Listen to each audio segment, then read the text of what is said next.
नरेंद्र मोदी ने 2014 में जो कहा, एक नहीं किया, नई नई बातें की। देश सबसे बड़ा बेरोजगार हो गया, सबसे बड़ा कर्जदार हो गया। देश में जगह जगह नफरत की बातें होने लगी।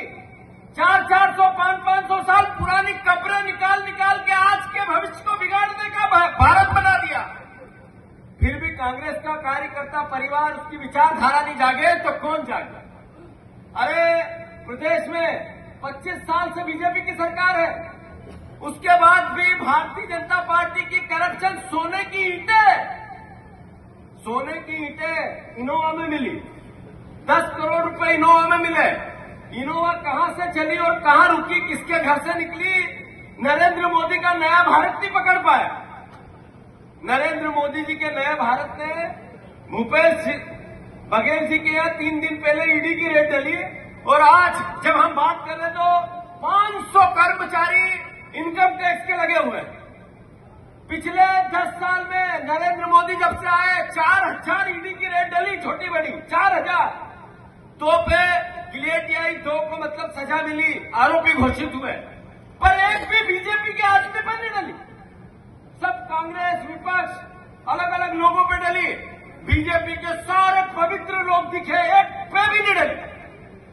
भूपेश बघेल पे डली, पर गोविंद राजपूत पे सोने के बिस्किट किसके थे ये पता नहीं चल पाया। राजेंद्र सिंह जी ने जिक्र किया चिंतामण मालवीय का। चिंतामण मालवीय ने क्या गुनाह किया कि उसने कह दिया कि किसानों की जमीन जिस तरीके से भूमाफियाओं के सुपुर्द की जा रही है गलत है। उसको नोटिस प्रदेश से नहीं मिला, देश से मिला। क्यों मिला? कि वो दलित समाज का था, वो अनुसूचित जाति जनजाति का था। यानी मैसेज क्या है? मैसेज ये है कि इस देश में भारतीय जनता पार्टी दलितों की, अनुसूचित जाति जनजाति की आवाज सुनेगी नहीं। किसान की बात करोगे तो चुप कर देगी, आपके मुंह सील के रहो। पहले दबाते थे कांग्रेस के कार्यकर्ता, नफरत फैलाते थे मुसलमानों के खिलाफ, अलग अलग तरह की यातनाएं जनता को देते थे, भ्रष्टाचार से कोई परिवार ग्रसित बचा ही नहीं। अब बीजेपी के लोग भी अगर इसके खिलाफ आवाज उठाते हैं तो बीजेपी मौन करती। मैसेज है कि आवाज नहीं उठा सकती। कल मोहन यादव जी का भैया जन्मदिन था, परसों उन्होंने एक इंटरव्यू दिया दिल्ली में जाके न्यूज 18 पे। उन्होंने कहा कि कांग्रेस का हाथ का पंजा कटा हुआ है, कटा हुआ। हमारे यहाँ तो कटे भटे लंगड़े लूले ऐसे व्यक्तियों की कोई जगह ही नहीं है, हम तो उनको तिरस्कार कर देते। ये कौन बोल रहा है? ये मेरे प्रदेश का मुख्यमंत्री मोहन यादव बोल रहे हैं।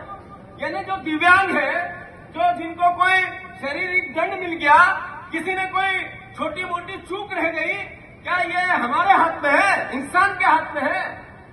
इस तरीके का विचार, इस तरीके का व्यवहार एक मुख्यमंत्री का, शर्म आनी चाहिए मोहन यादव जी। और कल उनका मुख्यमंत्री का जन्मदिन था, हमने भी बधाई दी, पर बधाई दी हिस्ट्री सीटरों ने, ऐसे ही नहीं दी माला पहना के। बड़ा बड़ा विज्ञापन के साथ जो जिला बदल है वो मोहन यादव जी के फोटो लगा लगा के उनको बधाई दे रहा है। जो हिस्ट्री सीटर है वो मुख्यमंत्री को बड़ा बड़ा विज्ञापनों से अखबार में उनको जन्मदिन की बधाई दे रहा है, और फिर पीछे से उसके नाम पर उगाही कर रहा है। हो रहा है नहीं हो रहा है ऐसा? इस तरह का प्रदेश बन रहा है। टीकमगढ़ शहर में आ गया है पहला सैमसंग शोरूम, जिसमें आपको मिलेंगे सैमसंग के सभी मोबाइल फोन, टैबलेट एवं ओरिजिनल एसेसरीज। साथ ही नए ऑफर के साथ फाइनेंस सुविधा भी उपलब्ध है। तो विजिट करें Samsung exclusive store, Satya enterprises, पता वर्धमान शोरूम के पास, स्टेट बैंक चौराहा, टीकमगढ़। संपर्क करें मोबाइल नंबर 9993457682 पर।